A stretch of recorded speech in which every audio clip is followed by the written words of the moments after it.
Hello दोस्तों, आप सभी का स्वागत है हमारे YouTube चैनल अजय ट्रिक वाला में। और मैं अजय सिंह सर जयपुर से आप सभी का स्वागत करता हूं। देखिए, हमने कल जो लेक्चर किया था वो था संत संप्रदाय पे, जिनमें बहुत सारे संत संप्रदाय हमने देखे और जिनमें से मैं आपसे 4 क्वेश्चन पूछूंगा। उसके बाद हम शुरुआत करेंगे लोक देवता और लोक देविया। टॉपिक है, बहुत इंपॉर्टेंट है। मैंने वही टॉपिक उठाई है जो एकदम इम्पोर्टेंट है, प्लस में उन टॉपिक में इंटरेस्ट है, मज़ा है, जिनको हम लोक संस्कृति में जानते हैं। बस थोड़ा सा उनको बूस्ट देना है, थोड़ा सा फैक्चुअल याद करना है और नंबर पाना है। कितना अच्छा काम है। तो वो टॉपिक हम अगर जल्दी करते हैं, जिन पे हमारी कमांड है, उनको और बेस्ट करते तो सबसे बेस्ट होता है। जैसे कि मैं शुरुआत करता हूँ, अभी फर्स्ट ग्रेड एग्जामिनेशन जो हुआ था, जिसके अंदर क्वेश्चन आया था कि जो लोक देवता होते हैं वो किस प्रकार से मतलब भक्तों के साथ इंटरेक्ट करते हैं, काम करते हैं, कैसे जुड़ाव रखते हैं। तो हमको पता है कि लोक देवता जो होते हैं वो एकदम स्पष्ट तौर से जनता से जुड़े रहते हैं। जैसे कि हम देखते हैं, बाबूजी है वो ऊँटों के देवता है, रेवारी जाति है वो उनको मान रही है, ऊँट पालक जो जाति है, ऊँट अगर बीमार पड़ते हैं और सर्रा नाम का रोग होता है ऊँटों को, तो फिर वो बाबूजी की फड़ बाँधते हैं, फड़ पड़ते हैं। तो इस प्रकार से हमें पता लगता है कि जो देवता है वो प्रत्यक्ष तौर से जो सामान्य काम है उनसे जुड़े हुए हैं। जैसे कल्ला जी है, कल्याण जी बोलते हैं उनको, जो शेषनाग के अवतार है। उनका भी हम देखते हैं तो क्या करते हैं कि जब सांप गोइरा जहरीले जो जंतु होते थे वो खा जाते थे, तो उनसे संबंधित वो देवता है। उसी प्रकार से हम देखते हैं गोगा जी सर्प देवता है, तेजा जी भी है। तो ये सब देवता जो है बहुत ही अति उत्तम व्यक्तित्व के धनी और हमसे डायरेक्ट जुड़े हुए। कितना मतलब सिंपल सिंपल और कितने बढ़िया वाले स्पेशल वाले गाने इनके। जैसे लीलन सिंगारी, लीलन नाम की उनकी घोड़ी है ना। जैसे कि लीला नाम का, रेवंत नाम का रामदेव जी का घोड़ा है। तो किस प्रकार से हम इन सब को जानते हैं, बस हमको इनको एक फैक्ट वाइज लगाना है और कुछ नहीं है। और मैंने ये लेक्चर का ऐसे मोड क्यों रखा है, कुछ लिखा हुआ बोर्ड नहीं है, कोई नोट्स नहीं है। क्यों नहीं है? क्योंकि देखिए, बहुत सारे लेक्चर यूट्यूब पे है जिनको मैं भी करवा रहा हूँ, नोट्स से भी करवा रहा हूँ, बोर्ड पे भी करवा दूंगा। सारे सिस्टम हम अपना लेंगे। रिट की पूरी प्लेलिस्ट बन जाएगी, सेकंड की पूरी जो सेकंड ग्रेड एग्जाम है उनकी बन जाएगी, फर्स्ट ग्रेड के जीके वाले जो पार्ट है उसकी पूरी बन जाएगी, और जो एसएसटी वाले उनका तो सारा टॉपिक आने वाला है ही। आरएएस का हो चाहे आईएएस का हो, सब टॉपिक, कोई ऐसा सब्जेक्ट है ही नहीं जो अपने से अलग हो, है ना। हर टॉपिक में मैंने मेहनत की है। उस मेहनत का मैं आपको दिखाऊंगा कि किस प्रकार से मैंने मेहनत की है, वो कैसे काम आती है। कोई भी सब्जेक्ट हार्ड है ही नहीं, कोई भी सब्जेक्ट हार्ड नहीं है। बस उनको पढ़ाया सामान्य तरीके से नहीं जा रहा है, सबको एक मतलब वो लेके से चला जा रहा है कि जैसे औपचारिकता हो। तो औपचारिकता नहीं है, मज़े से पढ़ना है, बहुत मज़े से। जैसे मैं कहानियाँ बहुत सारी जानता हूँ, आपको कहानियाँ भी बता दूंगा जिनसे मज़ा भी आएगा। मतलब क्या है कि कहानियों से चीज़ें याद रहती है ना। तो आपने सुना है कि गोगा जी जो है वो बाछल माता के बेटे हैं, और गोरखनाथ जी सिद्धमुख राजगढ़ के पास है। चूरू जिला में राजगढ़ पड़ता है, उसी के पास है सिद्धमुख। क्यों नाम पड़ा आखिर सिद्धमुख? क्योंकि वहाँ पे सिद्ध व्यक्ति का मुख, यानी सिद्ध मुख। एक सिद्ध व्यक्ति है, कौन है? जो वैसे व्यक्ति नहीं है, वो एक ईश्वर है, गोरखनाथ जी। गोरखनाथ जी के वजह से सिद्ध मुख है। और वहाँ पे पड़ता है ददरेवा, और ददरेवा में जन्म होता है गोगा जी का, जाहर वीर गोगा जी का, जो किसके बेटे हैं? जेवर सिंह के बेटे, बाछल के लाल, सीरियल के पति, केलमदे के पति, अर्जन सर्जन के भाई, मोसी काछल। इस प्रकार से गोगा जी बहुत सारे इतिहास से जुड़े हुए हैं। जब मोहम्मद गजनवी का भारत पे आक्रमण हो रहा है, सोमनाथ पे मोहम्मद गजनवी आक्रमण करने जा रहा है, और अर्जन और सर्जन दोनों भाई मोहम्मद गजनवी के साथ मिल जाते हैं छत्र के लिए, राजा बनने के लिए। और गोगा जी अपने भाई का विरोध करते हैं, लेकिन गोगा जी से जब मोहम्मद गजनवी संधि करना चाहता है कि मुझे सोमनाथ के लिए रास्ता दिया जाए, तो गोगा जी अपने धर्म के लिए कहते हैं कि मैं रास्ता नहीं दूंगा, आप मेरे मृत शरीर से गुजर सकते हैं ऊपर से, पर मैं रास्ता नहीं दूंगा, मेरे जीते जी मैं सोमनाथ पे अटैक नहीं करने दूंगा। लेकिन अर्जन सर्जन भूमि क्षेत्र के लिए गोगा जी से युद्ध कर लेते हैं और मोहम्मद गजनवी का साथ देते हैं। इस प्रकार से गोगा जी जो है ददरेवा से चलकर भादरा से जब आगे जाते हैं गोगामेडी आता है नौहर क्षेत्र में, नौहर जिला में गोगामेडी है, गोगामेडी। अब गोगामेडी और ददरेवा का इतिहास क्या है? देखिए बहुत सारी चीज़ें ऐसी है जो जुड़ी पड़ी हैं, जैसे नार सिंह पांडे है ना, भज्जू कोतवाल, भज्जू कोतवाल है क्या गोगा जी के साथ में, जैसे कि और भी कुंड है जिनमें केशरमल बावरी है, श्यामल कौर उनकी बहन है, जो गोगामेडी के अंदर मंदिर है उनके। और होता क्या है कि गोगा जी का जब युद्ध हो रहा था तब गोगा जी ददरेवा से बादरा की तरफ युद्ध लड़ रहे हैं, उस रास्ते में गोगा जी का शीश कटता है, एक इतिहास ये कहता है। और उस शीश कटने के कारण जहाँ पे शीश था वो तो है शीर्षमेड़ी यानी ददरेवा, और जहाँ पे धूर यानी धड़ आ जाता है वो है धूरमेड़ी, जो है नौहर जिला में गोगामेडी में धूरमेड़ी, जहाँ पे गोरखनाथ जी का भी स्थान है। इस प्रकार से कहानियाँ भी है ऐतिहासिक जिनमें मज़ा भी आता है।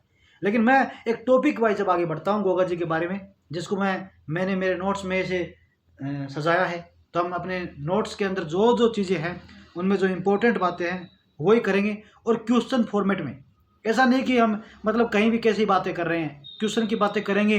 अगर हम क्वेश्चन के बारे में देखिए, बता देता हूँ बात को रोक करके, कि हमारा एग्ज़ाम के लिए पढ़ने का मतलब है एग्ज़ाम के दिन जा कर के OMR शीट में जब हम फिल कर रहे होते हैं, क्वेश्चन को कर लिया, ऑप्शन ओके कर लिए, OMR में मैंने ये कर दिया, वो भर दिया, गलती से हो गया, ऊपर हो गया, नीचे हो गया, वहाँ नहीं। OMR में फिल करने तक की भी स्ट्रेटजी हमारे पास है कि किस प्रकार से OMR में भी फिल करना है और क्या स्ट्रेटजी है, वो भी स्ट्रेटजी है अपने आप में। सबसे बड़ी स्ट्रेटजी तो वही है। कोई कहता है कि मैंने सी की जगह मैंने भूल से बी भर दिया, मतलब ये है मारना तो था चंदू को सी को और मार दिया बंदू को। आप भाई साहब DSP ऑफिसर हो, कोई मैडम है DSP है, और आप किसी चंदू को मारने गए, मान लो कि मतलब कोई आतंकी उसको मारने गए और आपने मार दिया बंदू को, तो ये तो कानून का पालन नहीं हुआ। उसी प्रकार से OMR में गोले फिल करने हैं तो सही से करने हैं, और सिर्फ किताबों को पढ़ लेने मात्र से नहीं होता है, एक स्ट्रेटजी के साथ आगे बढ़ना है। तो हम बात करते हैं गोगा जी महाराज की, कि गोगा जी से शुरुआत करते हैं। तो गोगा जी के बारे में ऐसे जानते हैं, हमने पहले तो एक खाका खींच दिया है, अब रिवीजन मोड में है तो रिवीजन जैसी बातें करेंगे। और कोई भी एग्जाम हो जहाँ पे लोग देवता रहे हैं तो उनमें हम बाकी नहीं छोड़ेंगे, और कुछ बाकी रह भी जाएगा तो हम क्या करेंगे, एक ऐसा डाउट सेशन ले आएंगे, एक क्वेश्चन सेशन ले आएंगे छोटा 10 मिनट का 5 मिनट का, जिसमें टॉपिक हो जाए। ठीक है, तो बात ये करते हैं कि गोगा जी जो है वो गो रक्षा के लिए अपने प्राण त्याग देते हैं, युद्ध कर रहे हैं, और सर्प दंश से मुक्ति जाता है, यानी कि सांप खा जाते हैं उनके लिए इनको पूछते हैं। और 5 पीरों में एक है, यानी गोपा मेरा है, ये ट्रिक भी है, गोपा मेरा है। गो से गोगा जी, पा से पाबू जी, मे से मेहा जी, रा से रामदेव जी, और है से हड़बू जी। ये 5 लोक देवता है, और इन 5 लोक देवता नहीं 5 पीर है, इन 5 पीरों में एक गोगा जी भी है। और इस प्रकार से हम देखते हैं कि गोरक्षक है, सांपों के देवता है, हिंदू इन्हें नागराज कहते हैं, मुसलमान इन्हें गोगा पीर कहते हैं, और मोहम्मद गजनवी ने क्या कहा था, जाहर पीर। जब अर्जन और सर्जन गोगा जी के विरुद्ध मोहम्मद गजनवी का साथ दे रहे हैं, उस समय अर्जन सर्जन गजनवी से कहते हैं कि हमारा एक भाई है गिगलियो, उसको बस रास्ते से हटाना है। जब गजनवी यहाँ पे आक्रमण करता है सैकड़ों हजारों की सेना के साथ, और सिर्फ अपने कुछ ही भतीजे और कुछ बेटों के साथ, गोगा जी और कुछ वहाँ के गोरक्षक जो थे उनके साथ में, गोगा जी मोहम्मद गजनवी से टक्कर लेते हैं। और जब टक्कर लेते हैं तब जाहर पीर नाम आता है। जब गजनवी देखते हैं कि जिसको गिगलिया बताया जा रहा है, जब वो सामने से आ रहा है तो धूल के ऐसे ऐसे गुंबार उठ रहे हैं, और सामने से नजर आता है कोई जाहर पीर यानी जिंदा पीर आ रहा है, क्योंकि उनकी भाषा में संत या कोई शक्तिशाली पीर होता था। तो उन्होंने कहा कोई जिंदा पीर आ रहा है सामने से, यानी कि जाहर पीर आ रहा है। उनके मुंह से निकल पड़ा ये वीरता देख करके। ऐसे महान लोक देवता राजस्थान में हुए हैं। गोगा जी की वीरता देख करके कुछ ही मात्रा में देख के बोलते हैं कि ये लड़ेंगे कैसे हमसे, और ऐसी भयंकर टक्कर उनको देते हैं कि बादरा तक क्षेत्र में आप देखोगे तो आपको पता लग जाएगा कि क्या हो रखा है। अभी भी इतिहास जानना बाकी है, हमें तो सिर्फ क्वेश्चन लगाने ना, तो हम देखते आगे कि जहार पीर की जो बात कही वो किसने कही? मोहम्मद गजनवी ने। और गजनवी के भारत में 17 आक्रमण है। ठीक है, उसके बाद हम देखते हैं कि किस प्रकार गोगा जी का ददरेवा में जन्म होता है, जो चूरू जिले में पड़ती है। और भाद्र कृष्ण नवमी को जो है गोगा जी चौहान गोत्र में राजपूत जाति में पैदा होते हैं उस समय में। और इस प्रकार जेवर के बेटे, बाछल के बेटे और पत्नी केलमदे जो कोलूमंड की राजकुमारी है, और उनकी एक पत्नी और है जिनका नाम क्या है? सीरियल या सूरियल भी बोलते हैं, जो कि उत्तर प्रदेश से है। और आपको पता भी है कि राजस्थान में पूर्विया बोलते हैं, यूपी से पूर्विया बोलते हैं ना, यूपी पूर्व में पड़ता है राजस्थान के। पूर्विया आते हैं यानी कि अपने जवाई को पूजने, क्योंकि जो सूरियल थी वो यूपी की थी, गोगा जी वहाँ के जवाई हैं। इतिहास को खोल के पढ़ा जाए तो बहुत आसान है। उसके बाद में बात करते हैं कि किस प्रकार से केलमदे जो रानी धीमल, गुरु गोरखनाथ जी इनके पुत्र, इनका केसरिया जी है, केसरिया कुंवर बोलते हैं उनको। और आज भी जो मंदिर में पुजारी है उनको बोलते हैं चौयल यानी चायल, और पुराना नाम था चोहिल यानी चौहान। और जो बच्चे कुछ थे वो मुस्लिम कन्वर्ट हो गए थे, इसलिए उनको चोहिल या आजकल चायल पुजारी कहने लगे। ठीक है, इस प्रकार उनके पुत्र जो थे केसरिया जी थे। और गोगा जी की सवारी है नीली घोड़ी, जिसे प्रतीक कहते हैं गोगा जी का। और मारवाड़ में क्या कहावत है? मारवाड़ में कहावत है कि गांव गांव में खेजड़ी और गांव गांव में गोगा जी है। गांव गांव में खेजड़ी और गांव गांव में क्या है? गोगा जी। आपने देखा है। और उधर सालासर चोरू के क्षेत्र में तो भरा पड़ा है पूरा गोगा जी के थाने हैं। और फिर बात करें कि मोहम्मद गजनवी जब गोरक्षा के लिए उनके सामने गोगा जी लड़ रहे हैं और वीर गति को प्राप्त हो जाते हैं, तो जो सिर है वो तो दरेवा में, और मैंने बताया जिस प्रकार शीर्ष मेड़ी यानी सिद्ध मेड़ी या धड़ मेड़ी नौर हनुमानगढ़ गोगा मेड़ी में है। ठीक है, और वहाँ पे गिरता है। और वहाँ पे जो दरवाज़ा है गोगा जी के मंदिर का, उस पर क्या लिखा हुआ है? बिस्मिल्लाह है, यानी कि अल्लाह ही सबसे बड़ा है, ये नाम उनके दरवाजे पे लिखा है। और फिर बात करें कि गोगा जी की मूर्ति की पूजा होती है या गोगा जी की समाधि, तो गोगा जी का मकबरा नुमा मंदिर बना हुआ है और वहाँ पे उनकी समाधि लगी हुई है। ठीक है, और इस प्रकार से हम बात कर रहे हैं कि जब वो मंदिर है तो उसको किसने स्वरूप दिया? तो ऑप्शन मैं देता हूँ, आप इतने जवाब देंगे, मैं कमेंट में आप बता दोगे कि मंदिर जो है गोगा जी का, उसको मकबरा नुमा किसने स्वरूप दिया? नंबर 1 गयासुद्दीन तुगलक, नंबर 2 मोहम्मद बिन तुगलक, नंबर 3 फिरोज शाह तुगलक, नंबर 4 सिकंदर लोदी। 4 में से आपको जवाब देना है कि किन होने मतलब मंदिर को मकबरे जैसा रूप दिया था, ये आपको बताना है। फिर बात करते हैं कि मंदिर जो है गोगा जी का, वो वर्तमान में गंगा सिंह जी जो है बीकानेर के महाराजा, उन्होंने स्वरूप दिया था वर्तमान का। और अभी जो वर्तमान का स्वरूप है वो वसुंधरा राज्य सरकार के दौरान एक राष्ट्रीय संग्रहालय की तरह ही मतलब बना हुआ राज्य का एक वो है, क्या बोलते हैं उसको, प्रतीक चिन्ह के रूप में बनाते हैं ना, तो वो पूरा क्षेत्र विकसित किया हुआ है। पर वो बीच में रुका हुआ है, फिर भी गोगा मेड़ी बनी हुई है आज, लेकिन अंदर का मंदिर वैसा ही है, कुछ बाहर का क्षेत्र से बनाया है। राष्ट्रीय प्रतीक बना हुआ है पूरे राष्ट्र में। घोड़े के ऊपर गोगा जी अष्ट धातु की मूर्ति लगी हुई है, पर अभी तक वो खुला नहीं है। ठीक है, जो खोलते हैं ना अपने टूर टाइप से लोग देखने आएंगे, तो वो म्यूजियम है तो वो खुल जाएगा। जैसे देशनोक में म्यूजियम है करणी माता का, उसी प्रकार के गोगा मेड़ी में भी म्यूजियम बन रहा था, अभी बीच में रुका हुआ है। ठीक है, वो आगे बनेगा ही। तो गोगा मेड़ी नौर में मैंने बताया, और भादवे की कृष्ण नवमी यानी काली नवमी मैंने बताया था बदी, सुदी नहीं बदी, देसी भाषा में बोलते हैं बदी, कृष्ण पक्ष को क्या बोलते हैं? बदी को। यानी कि जो भादवे की कृष्ण नवमी है ना, उस दिन गोगा जी का वहाँ में मेला भर रहा है। तो दूसरा मेला गोगा जी को ओल्ड किलोरियों की ढाणी पड़ती है भाई, किलोरियों की ढाणी भाव भरता है। और सांचौर जो है ना, सांचौर जिसे हमें जालोर के अंदर देखते हैं, उस सांचौर में ये ढाणी है, ओल्डी या किलोरियों की ढाणी है, या गोगा जी की ओल्डी बोलते हैं। इंपॉर्टेंट है, गोगा जी का दूसरा मेला यहाँ भरता है, बहुत इंपॉर्टेंट है, क्वेश्चन डायरेक्ट आ जाता है। कई बार हम गोगा जी के बारे में सब कुछ जान रहे हैं और सीधा क्वेश्चन मंदिर से भी आता है ना। और उसके बाद हम देखते हैं कि किस प्रकार से गोगा जी महाराज यहाँ धरती पर जन्म लेते हैं और मोहम्मद गजनवी से वीर गति प्राप्त हो जाती है गोरक्षा करते हुए। तो क्वेश्चन ये भी आता है कि कौन कौन से देवता गोरक्षा करते हुए अपने प्राण उत्सर्ग कर देते हैं, प्राण उत्सर्ग हो जाता है। तो बाबूजी भी है देवल चारणे की गाय, और अपने तेजा जी भी है गायों की रक्षा कर रहे हैं। उसके बाद में हम देखते हैं कि ये गोगा जी महाराज है ही, तो बहुत सारे हमारे देवता जो है वो गायों की रक्षा कर रहे हैं। तो ये क्वेश्चन आ जाते हैं अभी कौन से देवता है जो गायों से जुड़े हुए हैं। फिर हम देखते हैं कि प्रत्येक किसान जो होते हैं वो अपने खेत की जुताई करने से पहले क्या करते हैं, एक हल को और हाली को दोनों को क्या बांधते हैं, गोगा राखड़ी बांधते हैं, 9 गांठे बांधते हैं कृष्ण नवमी को ही। तो हल क्या होता है जिससे हम खेती बेचते हैं, हल होता है ना धरती को चीरने वाला, आजकल ट्रैक्टर के लगे हैं तो ट्रैक्टर के बांध देते, कोई बड़ी बात नहीं है। और हाड़ी कौन होता है जो उसको चलाता है, वो हाड़ी, हल और हाड़ी को 9 गांठों वाला धागा बांधते हैं जिससे खेती बाड़ी अच्छी हो। गोगा जी महाराज की कृपा से किसान लोग जो है भक्ति के भाव से ऐसा करते हैं। गोगा जी की भक्ति में गीत गाए जाते हैं, और गीतों को पीर की सोल कहा जाता है। क्या कहा जाता है, पीर की सोल। क्यों, क्योंकि गोगा जी को कहीं ना कहीं एक सांप्रदायिक सौहार्द के देवता, और वहाँ पे चद्र भी चढ़ती है जिस प्रकार दरगाहों में चढ़ती है, उसी प्रकार से वो मुस्लिम और हिंदू देवता है।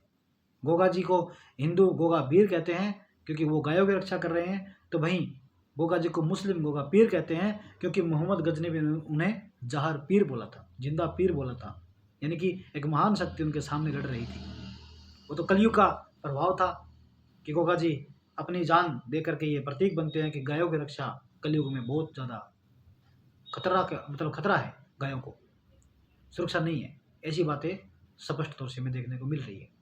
ठीक है, फिर हम देखते हैं कि उनके गीतों को पीर की सोल कहा जाता है। गोगा जी के जो भजन होते हैं ना, डेरू बजते, डेरू पे गोगा जी महाराज के डेरू होते हैं ना। डेरू क्या होता है, छोटी सी आम की एक लकड़ी से बनाया होता है, उस पर जो जानवर होते हैं उनके जो अंदर की जो मतलब एक चमड़ी होती है, ओजरी बोलते हैं, उससे उसको मंड के उससे बजाया जाता है ऐसे ऐसे करके डेरू।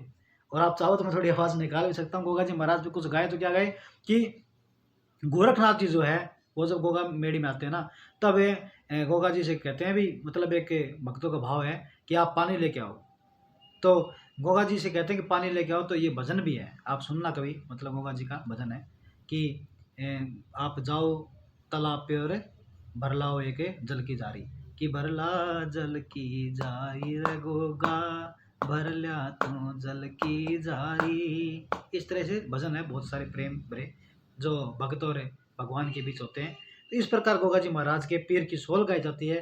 गोगा जी का जो राज्य में हंसी गारो या फिर गडरा तक विस्तृत एक क्या है स्थल भी है। ठीक है, गोगा जी की बहादुरी के करते देखे तो बिट्ठू में आगे क्या गाए जाते हैं, रावड़े हैं, बिट्ठू में आगे रावड़े, बहादुरी के उन्होंने किस्से गाए हैं। और हम बात कर रहे हैं कि जो गोगा जी महाराज है, तो गोगा जी महाराज का जो राज्य है वो हांसी, आपने सुना है हांसी, जो मतलब ये अपने इशारे में पड़ता है हांसी, इशार में। तो हांसी तो है मेन जगह है, पृथ्वीराज चौहान का ही वहाँ पे कुछ बना हुआ है हांसी में, इशार जिला है हरियाणा में उसमें। तो हांसी से गारो या गडरा तक क्या विस्तृत था। गोगा जी की बहादुरी करते बिट्टू मेहा ने गाए ही है, और 2 भाई अर्जुन सर्जन मैंने बताई दिए। जिस प्रकार से गोरक्षार्थ गोगा जी वीर गति को प्राप्त होते हैं, उत्तर प्रदेश के गोगा जी भगत जो आते हैं उनको पूर्वीय कहते हैं। तो गोगा जी के बारे में ये बातें थी। और गोगा जी के जो ध्वज होता है वो सफ़ेद रंग का होता है ना, गोगा जी के सफ़ेद रंग का ध्वज होता है। और गोगा जी के कृष्ण पक्ष में हम देखते हैं कि गीत गाते ही है। गोरखनाथ जी उनके गुरु है। काछल और बाछल 2 बहनें थी, दोनों ही बहनें, थोड़ा सा लंबा जा रहा है क्योंकि मैं ये फिर एक ही वीडियो डालूंगा, फिर हम लोग देवताओं का पूरा कवरेज अलग से डालेंगे। ठीक है, क्योंकि थोड़ा गोगा जी पे ही ज़्यादा चर्चा हो गई, वो तब गोगा जी की महिमा है हो गई है। तो मैं आगे से कोशिश करूँगा कि मैं रोड मैप के अनुसार चलूँ ताकि ज़्यादा समय न लगे, कि गोगा जी पे ज़्यादा बातें हो गई ना।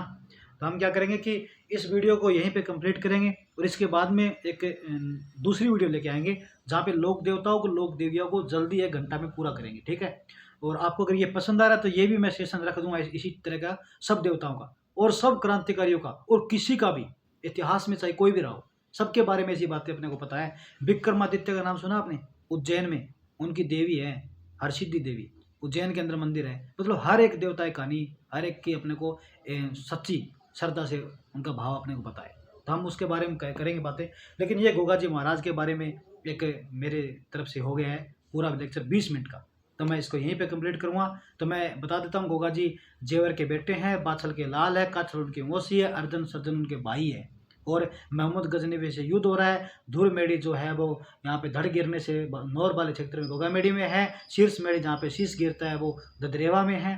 गोगा जी की ओल्डी जो है वो सांचौर के अंदर है। दूसरी बात, उनका राज्य जो वहाँ शीश हार से गडरा तक है। फिर उनकी बात आई कि गोगा जी के भादवे की कृष्ण नवमी को मेला भरता है, हल्की और हाली के क्या राखी बांधी जाती है। इस प्रकार से गोगा जी महाराज की बहुत सारी बातें हमने जानी। कैलम दे उनकी पत्नी है, सूरियल यूपी से है। इस प्रकार से बहुत सारी चीज़ें हैं। ठीक है, जय हिंद जय भारत और जय जय गोगा पीर, जय जय गोगा वीर। ठीक है, जय जय गोगा पीर।